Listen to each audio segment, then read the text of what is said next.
My father chose my cousin over me and destroyed my life. I never imagined I'd be sharing a story this raw, this deeply personal, but here I am. My own father didn't just choose my cousin over me, he funded his entire future, leaving mine in ruins. And for years, I believed I'd live with that crushing betrayal, until karma delivered a reckoning I never saw coming. I'm 28 now, and honestly, life has been an uphill battle, especially when it comes to family. My mother, you see, passed away giving birth to me. It felt like that moment set the tone for everything that followed, defining the cold, distant relationship I had with my father. He never truly moved past her death. It was like a dark cloud hung over our home, and I, the innocent byproduct, became the living embodiment of his unbearable loss. Every glance, every strained silence, whispered the same cruel accusation. I was the reason she was gone. Of course, I have no memories of my mother, but I've heard countless stories from relatives about how thrilled she was to have me. She had yearned for motherhood for years, battling fertility struggles, before finally, miraculously conceiving. Knowing that only made the whole situation more heartbreaking, she achieved her deepest dream, only for it to be tragically cut short. Our home, as I grew up, was a shrine to her memory. Photographs of my mother were everywhere. My father kept everything exactly as she'd left it. Her clothes still hung in the closet, her books lined the shelves. It felt like I was living with the ghost of a woman I would never have the chance to know. Sometimes, I'd sneak into their room, just to touch her belongings, desperately trying to forge some sort of connection with the mother I never met. My relationship with my father, though, was a stark contrast. He was physically present, a body in the house, but emotionally, he might as well have been on another planet. He went through the basic motions of parenting, ensuring I was fed, clothed, and made it to school. But there was never any warmth, no affection, no hugs, no words of love, not even a simple pat on the back for a job well done. I always felt like an outsider, a ghost in my own home. Most days, he wouldn't even look at me, let alone engage in conversation. When he did speak, it was usually to criticize, to tear me down, or, most painfully, to compare me to my cousin Jake. Jake's father, my uncle, died in a car accident when Jake was just 7, and in the wake of that tragedy, my father took him under his wing. I still remember the day we got the news. It was a rainy Tuesday afternoon. I was at the kitchen table, doing homework, when the phone rang. My father answered, and I watched his face crumple as he listened. That was the first, and only, time I ever saw my father cry. He hung up, sat heavily at the table, and stared blankly into space for what felt like an eternity. After that, Jake started spending a lot more time at our house. At first, I was excited. I thought, finally, another kid around. Maybe things will be more fun. Maybe Dad will even open up a little. But it didn't take long to realize Jake's presence actually made my relationship with my father even worse. The comparisons became constant, a daily barrage. Why can't you be more like Jake? Or Jake would never do that. It felt like Jake was the son my father had always wanted, and I was just there. Jake was athletic, outgoing, charming, everything I wasn't. He was the life of the party, while I was shy, preferring the quiet company of books. It was torturous for me. I worked so hard, desperately trying to make my dad happy, but it never seemed to be enough. I tried to learn about his interests, I got good grades, I even joined every sports team I could think of, all for a flicker of approval. My dad treated Jake as if he could do no wrong, complimenting him on the smallest things, yet my own accomplishments were completely invisible. I remember winning the school science fair when I was 12. My project was a complicated, moving model of the solar system. I'd worked on it for weeks, pouring my heart into it. I could hardly wait to tell my dad. I thought, this would finally make him happy. But when I got home, he was laughing and talking with Jake about a football game. I told him I'd won, and he just gave a distracted nod before turning back to Jake. It felt like a punch to the gut. The world just stopped. I was standing right there, my triumph in my hands, and for my dad, I simply didn't exist.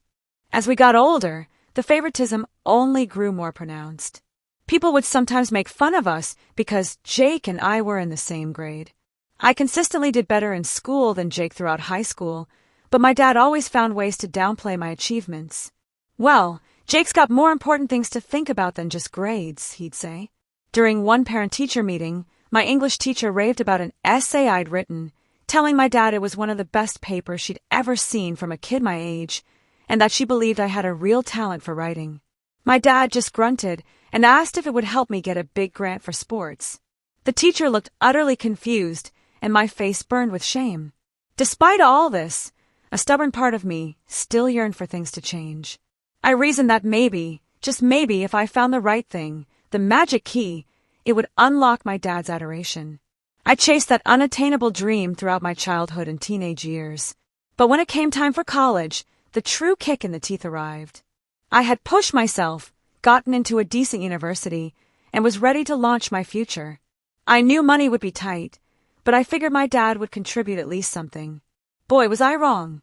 The day I overheard my dad on the phone with Jake, telling him he would pay for his entire college tuition, will forever be etched in my memory. My pulse plummeted. When I finally found the courage to ask if he could help me too, my dad looked at me like I was insane. "Jake needs it more," he remarked. "And I can't afford to pay for both of you." Just like that, my college dreams vanished. I tried to make it work anyway, juggling evening and weekend shifts at a local diner, applying for every scholarship I could find. But it wasn't enough. The strain was unbearable.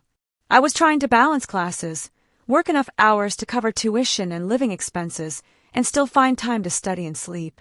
Something had to give. After the first semester, utterly exhausted and defeated, I had to drop out. I simply couldn't afford it. The part-time work I could find barely covered tuition, let alone books or living costs. Meanwhile, Jake was living it up at a prestigious university, completely on my dad's dime. He'd share images of his elegant dorm room, his spring break travels, the new laptop my dad had bought him. Every social media post was like a knife twisting in my gut.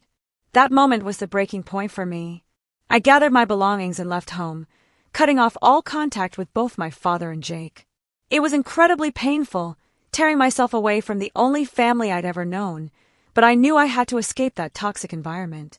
I could no longer bear to live in the shadow of my deceased mother and the cousin who had somehow replaced me in my father's heart. By the way, if you're still with me, still hooked by this crazy story, please make sure to hit that subscribe button. More unbelievable real-life tales are coming, and you won't want to miss them. The past few years have been challenging, to say the least. I took on every odd job imaginable, doing whatever I could to make ends meet.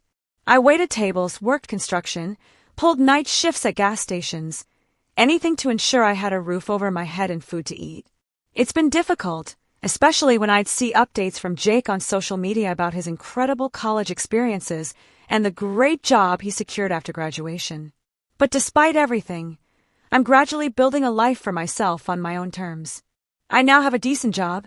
It's not extravagant, but it covers the bills. I'm a manager at a local bookstore. It's not the career I envisioned for myself as a kid, but I find solace in being surrounded by books all day.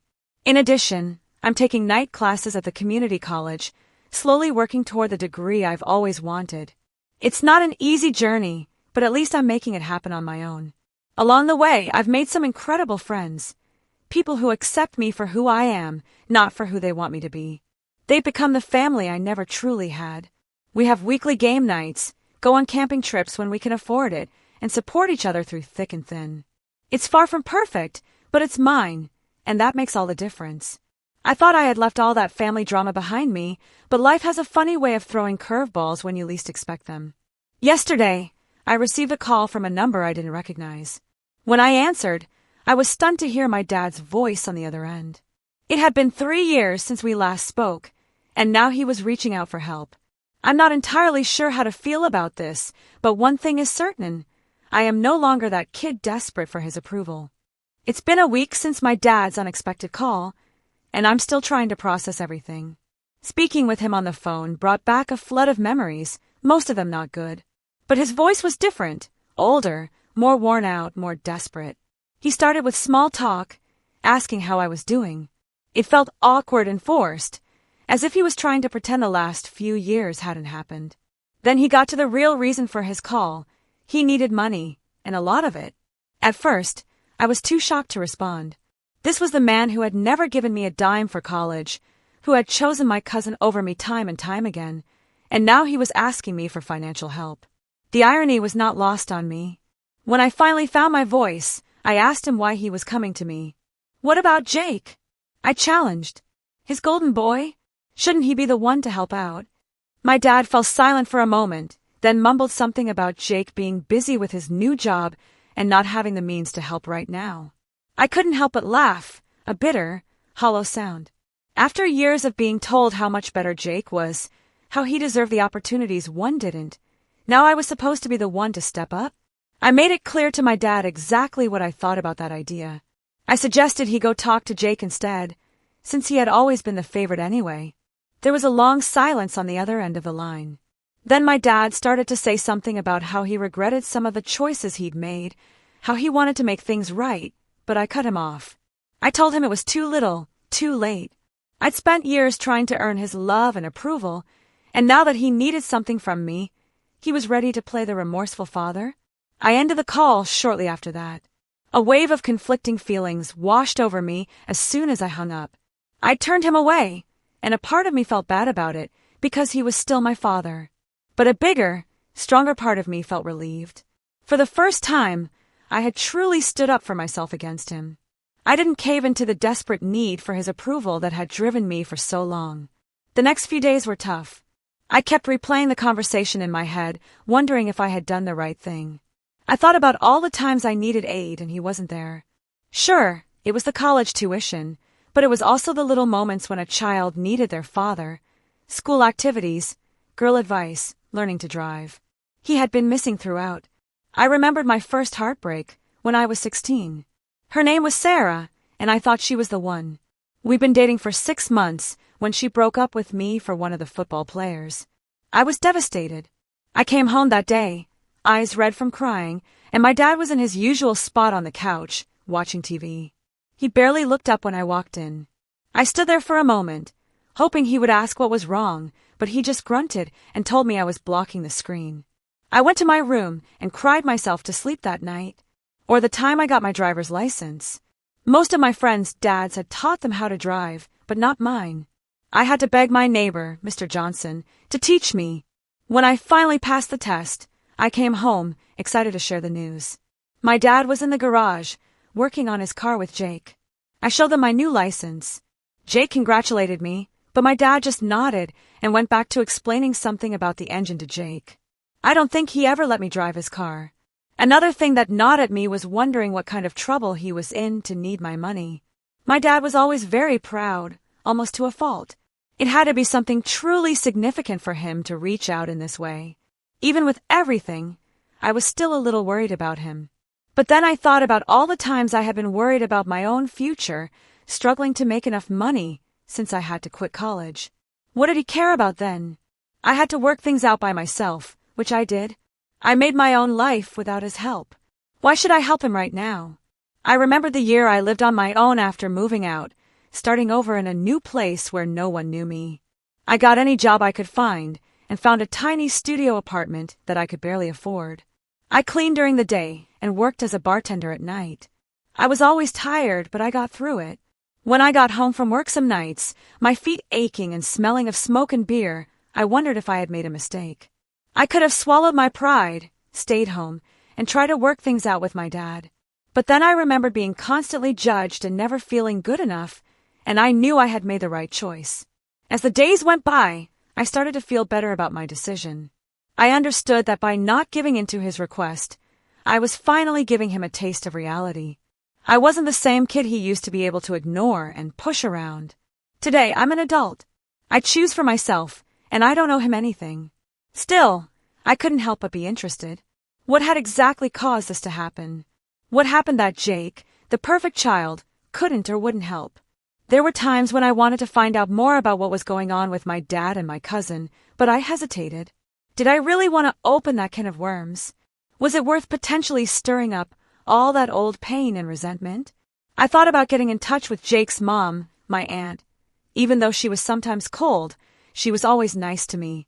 She might understand what was going on. The last time I saw her, though, was at a family get-together right before I left for college. She gave Jake a big hug and told him she was proud of him for getting into such a good college. She only gave me a weak smile and a pat on the shoulder when it was my turn. I made up my mind not to call her. As I write this, I'm still not sure what to do next. A part of me wants to forget about the past and keep focused on my own growth. On the other hand, I can't help but wonder what's really going on between my dad and Jake now. Only time will tell if I decide to look into it more or not. It's been about a month since my last update, and a lot has happened. Despite my initial hesitation, my curiosity got the better of me. I decided to do some digging to find out why my dad suddenly needed help and why Jake wasn't stepping up. I started by reaching out to a few family friends who were still in touch with my dad. At first, they were reluctant to share much, but eventually, I pieced together a pretty clear picture of what had been going on. I called Mrs. Peterson first. She had been my mom's best friend and had always been kind to me growing up. She seemed surprised to hear from me, but was happy to chat. After some small talk, I steered the conversation toward my dad and Jake. Mrs. Peterson hesitated, then sighed deeply before starting to fill me in. It turns out that my dad had gone all in on supporting Jake, far beyond just paying for his college tuition. He had helped Jake with the down payment on a house, bought him a car, and even invested in a business venture Jake wanted to pursue. To do all this, my dad had taken out loans and maxed out his credit cards. He was drowning in debt, all for the sake of giving Jake the life he thought he deserved. Mrs. Peterson told me about a conversation she had with my dad a few years back. He had been bragging about Jake's successes, talking about how he was going to be a big-shot businessman one day. When she asked about me, my dad had just shrugged and said he hoped I was doing okay. The sheer indifference in his voice had shocked her. Next, I reached out to my old neighbor, Mr. Johnson, the one who taught me how to drive. He had always been observant and filled me in on some of the more recent developments. Apparently, Jake had convinced my dad to invest in a startup he was launching with some college friends. It was some kind of tech company, but Mr. Johnson wasn't clear on the details. What he did know was that my dad had remortgaged the house to get the money for the investment. The kicker, Jake's new job, the one my dad had proudly boasted about, wasn't going as well as expected. The business venture had flopped, and Jake was now struggling to make ends meet himself. When my dad turned to him for help with the mounting debt, Jake apparently told him he couldn't spare anything right now. Mr. Johnson had even overheard an argument between my dad and Jake just a few weeks ago. Jake had come over driving a flashy new car, and my dad confronted him about the failed business and the money he'd invested. Jake had yelled something about how it wasn't his fault, the market had changed, and that he'd pay my dad back when he could. Then he peeled out of the driveway, leaving my dad standing there, looking utterly defeated. I have to admit, a part of me felt a twisted sense of satisfaction. After years of being compared to Jake, constantly hearing how I didn't measure up, it turned out that the golden child wasn't so golden after all. My dad had placed all his hopes and resources into Jake, and now those hopes had crumbled into dust. But mostly I just felt tired of the endless drama, the lingering pain, and the constant what-ifs. I thought about how different things could have been if my dad had chosen to invest in me the way he did in Jake. Maybe I would have finished college. Perhaps I'd be in a completely different career today. But then again, maybe I wouldn't have learned the invaluable lessons I did about self-reliance and perseverance. I remember the tough times after dropping out of college, how I juggled multiple jobs, often scraping by on ramen noodles and cheap coffee. I thought about the long nights I spent studying after exhausting shifts, driven by the determination to improve myself, even without the benefit of a formal education. It had been a hard journey, but it shaped me into the person I am today. I wasn't sure if I should tell my dad what I had learned. After some thought, I chose to text him. I told him I knew what was going on with Jake and the debt. I didn't offer to help, but I also didn't gloat. What I really said was that I hoped he could see now that the decisions he made had effects on both of us. After a few hours, he answered. He said sorry, and a lot of other things in a long, rambling message. He told me that he knew he had been unfair to me and that his grief over my mom's death had made him lose his temper. He talked about how proud my mom would have been of the man I'd become, even though he wasn't a great dad. He asked if we could get together and talk. I thought about that message for a long time before I decided what to do. There was still a little boy inside me that wanted his dad's love, so there was a part of me that wanted to say yes. I imagined a time when we'd get together, talk things out, and our relationship would magically be fixed. But as an adult who has had to work hard for everything, I knew better. I reflected on all the important milestones in my life that my father had missed. My high school graduation, where I scanned the audience, hoping to catch a glimpse of his face, only to feel the sting of disappointment. My first apartment, which I furnished with secondhand items and a lot of determination, and the promotion I recently received at the bookstore. A moment I had no one to share with except my chosen family of friends. In the end, I decided to respond to my father, letting him know that I was not ready for a meeting. While I acknowledged his apology, I made it clear that words alone could not erase the years of neglect and favoritism I had endured. I expressed my need for time and space, and I told him that he needed to respect that boundary. I also made it abundantly clear that I would not be bailing him out financially. His decisions had brought him to this point, just as my decisions had led me to where I am now. It was not my responsibility to fix the mistakes he had made. As I sit here writing this update, I feel a profound sense of relief. Not happiness, exactly, but as if a crushing weight has been lifted from my shoulders. For so long, I carried the burden of trying to earn my father's love, constantly questioning what was wrong with me that made him favor Jake. Now, I realize it was never about me at all. It was about his own unresolved issues, his inability to cope with loss and grief. I am uncertain about what the future holds for my relationship with my father, or whether there will be any relationship at all. Perhaps one day we will have a genuine conversation about everything that has transpired. Perhaps not. For now, I am focusing on my own life and personal growth. I am continuing with my night classes, diligently working toward that degree. I am also building relationships with people who appreciate me for who I am, not for who they want me to be. Just last week, I helped my friend Sarah, not Sarah from high school, move into her new apartment. As we unpacked boxes and arranged furniture, it dawned on me that these connections, this chosen family, are what truly matter. Not the approval of someone who was never able to recognize my worth. Life is not always easy, but I am forging my own path, and for the first time in a very long time, I feel like I'm exactly where I'm meant to be. I do not know what tomorrow will bring, but I am confident that I will face it on my own terms, with the strength I have developed through years of self-reliance. That is something my father's favoritism can never take away from me. So, I'm curious, what would you have done in my shoes? Would you have reached out to help your dad, or stood your ground like I did? Tell me what you think in the comments below. I really want to know.